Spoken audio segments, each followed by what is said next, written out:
ఇప్పుడు present cinema ప్రమోషన్స్లో మీరనే కాదు present యువ హీరోలందరిలో కూడా నచ్చిన విషయం ఏంటంటే అందరూ ఒక సినిమా ప్రమోషన్ అంటే ఏదో వాళ్ళ సినిమాలను వదిలేకుండా ప్రతి ఒక్కళ్ళు is coming together. Like Nani Rao, ఇప్పుడు మొన్న నాని ఆయనే చెప్పారు, లేదు నేనే అడిగి నేను వచ్చాను. ఫోన్ చేసి యాక్చువల్లీ టీజర్ చూసి చాలా బాగుంది, ట్విట్టర్లో పెడదాం అనుకున్నాను బాబాయ్, బట్ నాకు ఎందుకు ఈ సినిమాకి ట్విట్టర్లో పెడితే మళ్ళీ కాదు, వాళ్ళు ఏదో ఫంక్షన్కో ప్రీ రిలీజ్ ఫంక్షన్కో దేనికో వాళ్ళు కమ్ ఫర్ షూర్ అని చెప్పాడండి. దాని తర్వాత ప్రొడ్యూసర్ గారు ఇన్వైట్ చేశాడు. యాక్చువల్లీ మేము కూడా అదా చెప్పడం, నేను ప్రొడ్యూసర్ గారు చెప్పడం, he felt very happy Raja గారు. దాని తర్వాత he was leaving to Kashmir.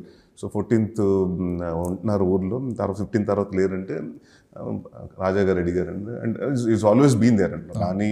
అంటే మీ నాట్ నవ్ అండి, I think 2008-9 we took a decision అండి కలెక్టివ్గా. ఎందుకంటే చిన్న హీరో సినిమాలు ప్రమోట్ చేసుకోవడానికి no one is coming, we don't have a big గెస్ట్లు కమింగ్ అంటిల్ ఒకసారి వస్తారండి. నాకు నేను చాలా సినిమాలు చేశాను, ఆబ్లిగేషన్ అడిగితే ఎవరినన్నా ఒకసారి వస్తారు. సో మనం రెగ్యులర్గా అన్నిసార్లు అంటే 4 సినిమాలు చేస్తాం సంవత్సరానికి, 4 సార్లు అడిగితే బాగోదు. So what we did is like we formed team అండి, నాని, నేను, సుధీర్, మొత్తం అందరూ ఒక 10 మంది, మనోజు ఒక. So we started promoting each other film అనమాట. సో ఇంకా అక్కడి నుంచి ఉంది. దాని తర్వాత ఈవెంట్స్ తగ్గినాయండి. అంటే అప్పుడు ఏంటంటే మనకేంటి ఆడియో రిలీజ్లు, ఆడియో ఎన్ని ఉండి కదండి, ఇప్పుడు అవన్నీ మారిపోయి ప్రీ రిలీజ్కి వచ్చేసింది. సో నా ఎవ్రీ వన్ ఇస్ సపోర్టింగ్ అండి, that's which is good thing. ఎందుకంటే మా నాన్న సూపర్ హీరో ప్రమోషన్స్లో ఎవ్రీ వన్ వాజ్ సీన్, ప్రతి ఒక్కళ్ళు కనబడ్డారు. అదే బాగుందంటే ఒక కలిసికట్టుగా ఒక సినిమాని ప్రమోట్ చేయడం అనేది చాలా ఇంపార్టెంట్.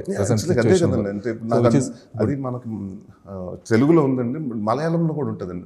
అంటే నా సినిమా మొత్తం ఇండస్ట్రీ మొత్తం వాళ్ళు నా సినిమాలో మీరు యాక్ట్ చేసేట్టు, మీ సినిమాలో నేను యాక్ట్ చేసేట్టు అందరూ అలా. మనకు కూడా ఏంటంటారంటే ప్రమోషన్స్కి వచ్చేటప్పటికి బిఎడ్ రానా కానీ అంటే అందరూ బిఎడ్ చిన్న సినిమా పెద్ద సినిమా అని అందరూ వచ్చి ప్రమోట్ చేస్తున్నారు. That's one good thing about. అంటే మనకు టాలీవుడ్లో యూనిటీ ఉందండి. That's one of the best part about our industry.